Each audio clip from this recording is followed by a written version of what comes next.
لیکن ہوتا ہے نا ہر دور میں اللہ والوں سے جلنے والے بھی ہوتے ہیں، اللہ سے بغض رکھنے والے بھی ہوتے ہیں، لیکن اللہ کی عزت کی قسم جو حق ہے وہ سر چڑھ کے بولتا ہے، کسی کے دبائے سے حق نہیں دبتا، کسی کے مٹانے سے حق نہیں مٹتا۔ سرکار بغداد غوث پاک کے زمانے میں بھی سرکار بغداد کے حاسدین تھے، آپ سے دشمنی اور بغض رکھنے والے تھے۔ اللہ اللہ، ایک دن منصوبہ بنایا گیا، ایک دن پلاننگ کی گئی کہ ایک فرضی جنازہ تیار کر کے غوث پاک کی بارگاہ میں لے جایا جائے اور کہا جائے کہ اس کی نماز جنازہ پڑھا دو، اور جب وہ نماز جنازہ کے لیے کھڑے رہے تو یہ جنازے میں جو سویا ہوا ہے یہ اٹھ کر باہر نکل جائے اور پھر ہم سب غوث اعظم کی مذاق بنائے، معاذ اللہ، استغفر اللہ، غوث پاک کی ہم مذاق بنائے۔ منصوبہ تو بن گیا لیکن جنازے میں کوئی سونے کو تیار نہیں، تو مشورہ دینے والے کو کہا مشورہ تم نے دیا، اب تم ہی سو جنازے میں۔ تو اس نے بجائے خود کے، اس کا ایک بیٹا تھا، لنگڑا بیٹا، ایک پیر سے معذور تھا، اس کو سونے کے لیے کہا، اس کو جنازے میں لٹا دیا گیا، سلا دیا گیا۔ وہ جنازہ تیار ہو کر غوث پاک کی بارگاہ میں حاضر کیا گیا اور بناوٹی انداز میں لوگ عرض کرنے لگے، یا شیخ عبد القادر جنازہ حاضر ہے، کاش کہ آپ جنازہ پڑھا دیں تو ہماری میت کی مغفرت ہو جائے گی، ہمارے جنازے کی مغفرت ہو جائے گی۔ غوث پاک نے فرمایا کیا اس میں مرا ہوا آدمی ہے؟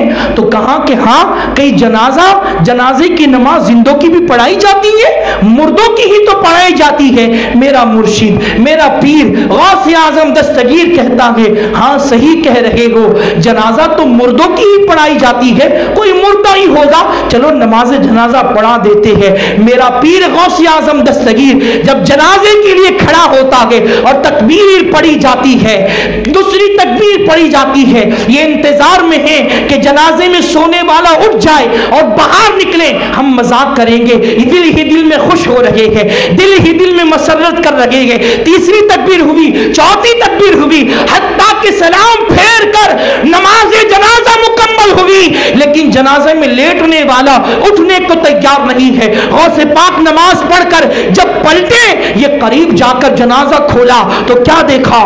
وہ نوجوان جو زندہ سلایا گیا تھا حقیقت میں مر چکا ہے، حقیقت میں مردہ ہو چکا ہے۔ باپ کو بڑا ملال ہوا، اس مرے ہوئے بیٹے کے باپ کو بڑا ملال ہوا کہ عبد القادر جیلانی سے یہ مذاق بڑی مہنگی پڑ گئی، اور ان کی یہ گستاخی مجھے بڑی مہنگی پڑ گئی۔